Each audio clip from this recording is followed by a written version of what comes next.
Le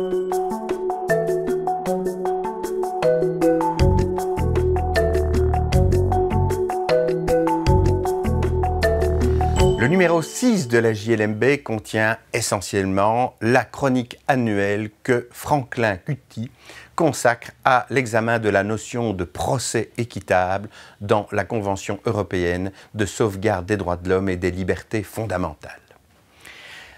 De nombreuses décisions, comme toujours, sont évidemment analysées et décortiquées. Je vais en souligner 3 dans le présent commentaire. D'abord, une affaire Paci. La question était celle de l'appréciation de la régularité des preuves qui étaient produites.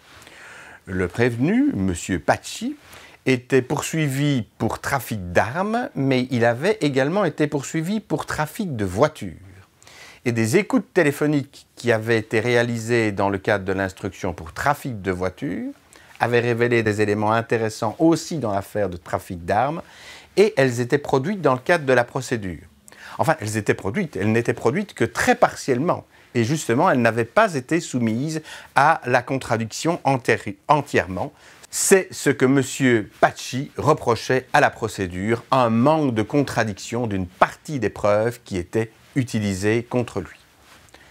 La Cour européenne des droits de l'homme considère que pour qu'on puisse ainsi faire usage d'éléments de preuve qui se trouvent dans un autre dossier dans une procédure, il faut d'abord que l'on démontre que cet usage soit nécessaire et que la restriction à la contradiction le soit également.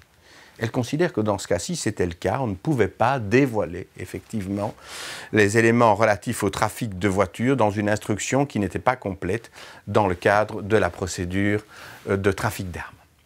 Mais il faut aussi respecter le caractère équitable de la procédure. Les écoutes téléphoniques qui avaient été surveillées et objectivées par un magistrat, c'est un élément à prendre en considération, mais il n'est pas à lui seul décisif, dit la Cour européenne des droits de l'homme. Mais dans l'hypothèse actuelle, en raison d'éléments de fait que vous irez découvrir si vous devez approfondir cette question, elle considère qu'il n'y a pas eu de violation du droit au procès équitable. Autre décision, nous en avons déjà parlé parce qu'elle concerne la Belgique, cette fois elle est importante, c'est l'arrêt Beuze. C'est le droit à l'assistance d'un avocat dans le cadre de l'instruction, dès la garde à vue et puis dans la suite des interrogatoires.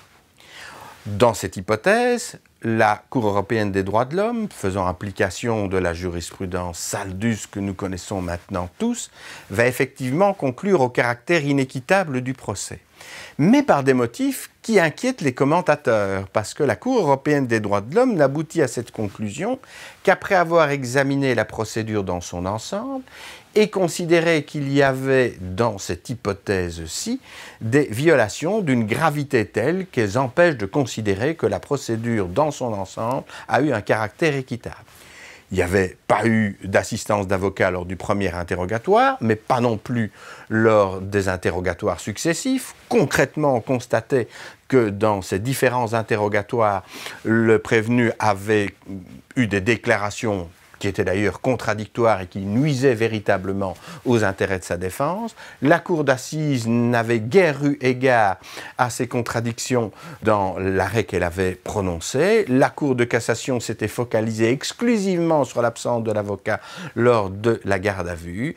Il y avait donc eu un impact concret des violations du droit au procès équitable sur la solution qui avait été donnée, et c'est exclusivement, ou semble-t-il exclusivement, en tenant compte de ces éléments que la Cour européenne des droits de l'homme va sanctionner la procédure.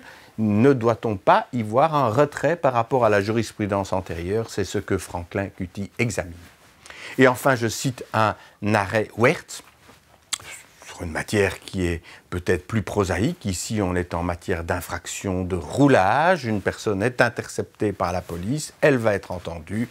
Et évidemment, en l'absence d'un avocat, y a-t-il la violation du droit au procès équitable? Non, considère la Cour européenne des droits de l'homme. On peut, dans cette matière, déroger au principe de l'intervention obligatoire de l'avocat, dans la mesure notamment où il n'y a pas eu privation de liberté. Voilà donc cette chronique de Franklin Cutty qui examine évidemment une série d'autres arrêts, tous les arrêts prononcés par la Cour européenne des droits de l'homme pendant l'année 2018 sur le pied de l'article 6, paragraphe 1 de la Convention.